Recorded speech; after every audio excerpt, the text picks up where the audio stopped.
What's up, my gods and goddesses? You know what time it is. It's the God, young Montu-Ra, young seer, young sorcerer, young oracle. I'm musician, artist, producer, and DJ. Man, we got another epic episode. Full moon in Virgo. We've been talking a lot. I've been doing a lot of podcast episodes this month. It's been a lot going on. I'm outside again. You hearing the birds chirping.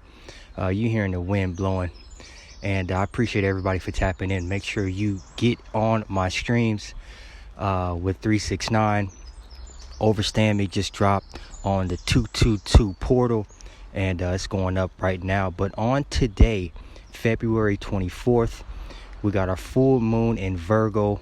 Times are going to be at its peak. So we're talking at 7:28 a.m. Eastern Time, 4:28 a.m. Pacific, 12:28 p.m. UK time, and 1:28 p.m. CEST time. Now, this lunation is going to highlight the interplay between chaos and order. We're going to talk a lot about this Virgo energy, this flow and discipline, getting rid of trying to be perfect, trying to, we always want to go for perfection, but knowing that we're already perfect. And that is something that I believe this flow and discipline is what is going to remind us that whatever happens in our life is like an integral part in our spiritual practice, and it's an opportunity to dive deep. We've been talking diving deep.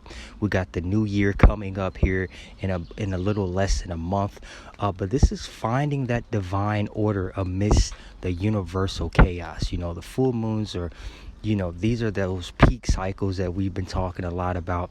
It's always a time of the month where, the sun and the moon are in, opposing sides in a sense. So right now we have the sun in Pisces, but we have the full moon is in Virgo. So there's that opposition in this sense, a different perspective.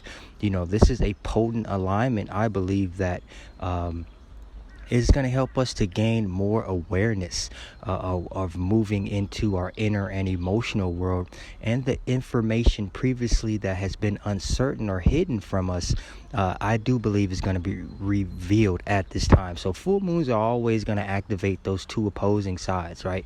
But those are the complementary sides, meaning we have the sun in a water sign. Now we have this full moon in that earth energy of Virgo. So this is something that I believe, and we have to understand that it's a mutable sign in Virgo, so it can kind of transmute into any type of it's like that chameleon type energy. We talk a lot about the fixed signs of Leo and Aquarius and Scorpio and Taurus. So we always talking about, being fixed in our beliefs, being fixed in how we approach things. And now it's time to be flexible. Now it's time to be mutable, because this Virgo Pisces polarity is connected with healing, service, and integration with our physical and spiritual world. We're going to talk a lot about that service energy, bringing value to the world. If you listen to a few episodes ago, I talked about doing things, providing service that we may not actually get anything out of it. I'm always talking about getting a bag. I'm always talking about doing business. We're talking about investing, crypto, and things like that, things we can get out of it. But now we're talking about just bringing value to the world and the collective as a whole. So during this Pisces season, this time, I believe, is centered around nurturing our relationships, with the unseen, attuning to the flow of life, with the mother goddess energy, refining our ability to transcend our five senses, and I believe this full moon is going to remind us the importance of maintaining solid connections, with the earth, with the people around us. This is going to encourage us to connect with the sparks of divine order amidst the vast universal chaos. There's a lot of chaos that's going on in the outside world, on the outer realm. As we can see, we can always watch the news. It's always going to be some type of chaos. But we have to find order. We have to find that foundation. We have to lean on the Most High. We have to lean on the Mother Goddess energy. We have to lean on these universal principles and laws, so we can make order out of this chaos. But there is another stellium. We talked a lot about the Aquarius stellium. There is still that energy there with Pluto, with Mars and Venus. There is that energy still having an impact on us to revolutionize our life. But there is another stellium here in Pisces with 4 more planets. So I believe this full moon is going to highlight this invitation for us to notice what areas of our lives that we need more discernment. We need to set better boundaries. When we're talking about this Pisces and the sun in Pisces, it's almost that martyr complex sometimes, where we feel like we have to sacrifice ourselves for the betterment of others.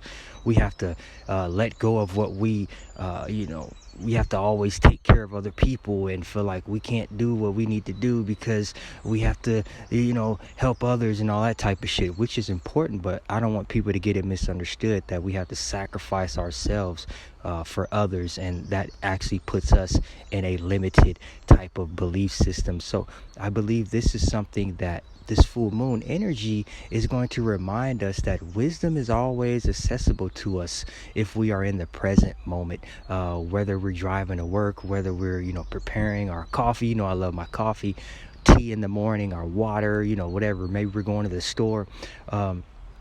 This is something that our wisdom is always tapped into us, and that is something I feel like we need to be aware of. But in regards to planets and the stellium here in Pisces that has formed, I do believe this full moon is going to be, with this Saturn energy as well. It's going to be an opposition of Saturn. So this is something that, this Virgo moon is opposing both Mercury and Saturn and Pisces. So this configuration offers us, opportunities to gain awareness of our relationships, to emotional vulnerability, highlighting potential challenges that might emerge.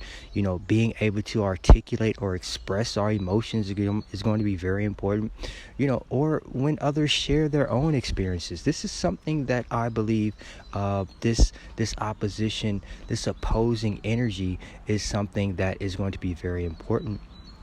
But also the moon and Saturn in opposition in particular can bring opportunities to deal with that have to deal with our resistance in some areas in our life, the disconnect. Remember, Saturn is always about putting us in check, and this is something that I believe is going to invite us to be more mindful of our own kind of tendencies to kind of repress ourselves, to maybe feel invalidated, if that's even a word, on our own emotional experiences, because this activation of Saturn, the planet of commitment, the planet of responsibility, maturity, also brings us that awareness to the necessary sacrifices that are required for us to commit to our own healing process, right? So we just talked about sacrificing ourselves for others and doing things for the good, for the common good, but also sometimes we have to take sacrifices on us being our better selves. See, sometimes we get in situations where we don't even want to sacrifice what we know we need to do because what we're doing now actually feels good, but it's detrimental for our own good. So that is something that I feel that this Saturn energy is helping us to understand with our own healing process. But Saturn in Pisces is just highlighting our collective spiritual maturity on our journey. We are going through this transcending journey. We're going through this transformation, and I do believe it's going to be complete when we get to that Aries, the Lamb of the God and Goddess here in March. I do believe this is something that is going to have an impact, and we're going to be able to see how far we've come since last year. But Saturn also deals with limitations. Sometimes we talked about before about having those limitations on our life, space-time reality, about how we're going to manifest our dreams. Sometimes as people, and even me included, I get caught up in how I'm going to do this, how I'm going to get there, and then part of me is like, what, fuck that, I'm going to get there. I'm just going to set my intentions. I'm going to put in the work. I'm going to continue to drop my music, continue to do this podcast, continue to work on my businesses and doing things like that. But understanding that letting the Most High do the work as well, taking advantage of my time, but also understanding I have a bigger energy that's with me that is going to be able to get me to where I want to get to, and that's with all of us, right? So Let's talk briefly about Mercury and this trine with Jupiter, blending that rationality and intuition. We haven't talked a lot about Jupiter. We spent so much time talking about Jupiter, for several years now, that I haven't spent a lot of time the past few months talking about it. But with Mercury, this trine with Jupiter, Mercury is the planet of communication, learning, problem solving, the intellectual, and is the ruler of Virgo, as well as it is with Gemini. So we have to understand we're dealing with a lot of different energies with this full moon, but it's the conditioning of us that is going to give us more insight on the energy and the message of this full moon. So the activation of Mercury now traveling in the early degrees of Pisces points to the importance of finding agreement between our minds and our hearts. We talk a lot about being able to manifest, with our thoughts, our words, and then our actions, right? And this is the same thing. It's like getting our minds and our heart on agreement, so we can actually benefit from our lives. So when the moon travels, through Virgo, there's a tendency to rationalize and overanalyze our emotions, a need to maintain order in both our inner and outer worlds. And this is something that I believe Mercury might have an issue with, because it's not very compatible in Pisces. We have to understand, as an impulse to achieve logical understanding, this spirituality stuff that we've been talking about isn't logical. Me saying I'm going to meditate and set intentions and things are going to happen doesn't make any sense to the Mercury styled minds that we have, to the analytical minds that we have, that we're all grown to believe in. Some of us, I was brought up in the church, and we were supposed to believe in different entities, and which I still do believe to a degree, but a lot of that stuff didn't make sense, but we're always somehow trying to interpret it to make sense. I believe that spirituality isn't supposed to make sense. And this goes to show, especially with astrology as well. It's like, Mercury in Pisces in opposition to the moon in Virgo can correspond to our sense of confusion sometimes, trying to have some type of validation with our feelings, with our sense of life, with our own perspective. But this is going to take the side of us trying to find that balance within the imbalance, trying to find that order within the chaos. And I do believe this is something that this configuration is going to offer us the opportunity to improve our ability to discern between emotional response and the actual response, a factual response. I'm super passionate. Sometimes I get super emotional. I like to call it passion, because I just can feel so much. And a lot of our spiritual beings out there, a lot of our indigos out there, a lot of our soul family people out there are really tapped into this energy shift that we've been talking a lot about. And I know you all felt that last Saturday, and I made an episode about it because I was super inspired and I felt it to a huge magnitude. But this full moon is also forming a trine, with Jupiter and Taurus, of course. But that energy is really going to, I believe, facilitate a lot of our own need to recovering our intuition. Taurus is that Venus energy, with Jupiter being there as well. Venus, the ruler of Taurus, and Jupiter being in Taurus. I don't know what that was, but we're outside. I love it out here. But this is going to help us to process this information, our ability to connect with the higher meaning and purpose of our own emotional experience, our own life, as we go through our spiritual journey. And we know we have Venus and Mars in conjunction as well, still, while I'm recording this. But that is also square Jupiter. So we still have all these different aspects of this full moon happening, giving us this kind of chaotic feeling, like we got to turn it up, like we got to get it in. That's what I've been feeling a lot.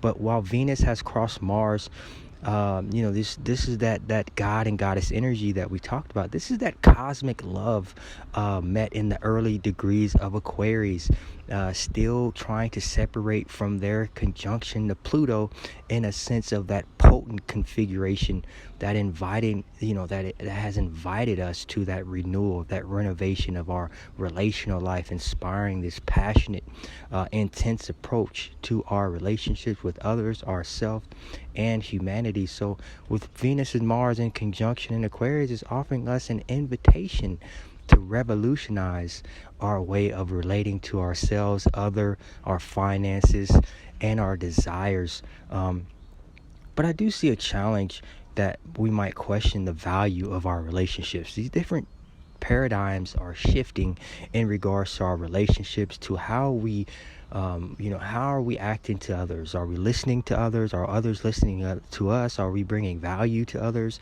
We're going to really start to understand, like, okay, is this relationship beneficial? Am I getting the most out of it? Are they getting the most out of me? Am I bringing extra value to people's life?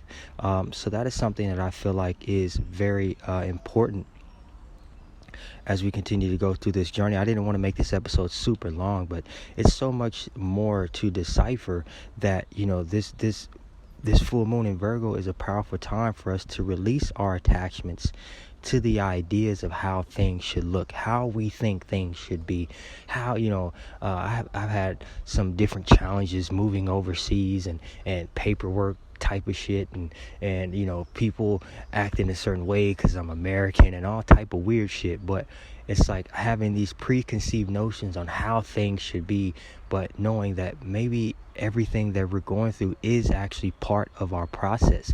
The bad times, the good times, the terrible times are actually part of our journey. And we've been through a lot going through our spirituality, growing through our own different cycles of life. And I believe this is something that this lunation is reminding us the dangers of the idealization, reminding us that perfection is a trap because we're already perfect. Also, that remaining stuck in fantasy world doesn't allow us to appreciate the present world that is already available to us right now. So that is my last kind of point that I wanted to talk about, is because sometimes we get caught up in this fantasy of life. We're all on YouTube, we're all on TikTok and Instagram and all this shit. Everybody's lying. Everybody's acting like they really got it going on, and which we should boast ourselves and make ourselves feel good. But it's a sense of, I'm not going to sit up here and act like, oh, I got X, Y, and Z when I don't even have it, when I know I rented it, and now I'm posting pictures of it. Like, that's what we're, the fantasy world. We can't get caught up in looking at other people and thinking that they're really killing it in life. And maybe they are, maybe they aren't. But my point is saying, let's get out of the fantasy world and say, you know what, this is where I'm at today. This is where we are. Let's take advantage of this present moment. And I do believe this is going to be another catalyst for us as we continue to head in this new year. So I appreciate everybody again for tapping in. We're going to make order out of this fucking chaos. Make sure you go download, stream, and buy my new singles. 369 is blowing up. We're almost at 50,000 streams, so we still are heading into that $1 million mark, million stream mark. And we just dropped over Stan Man remix, and that's doing pretty swell already the last couple of days. So I appreciate all my listeners. I appreciate everybody for tapping in. It's the God Young Montu-Ra, and I will see you in the next one. Peace.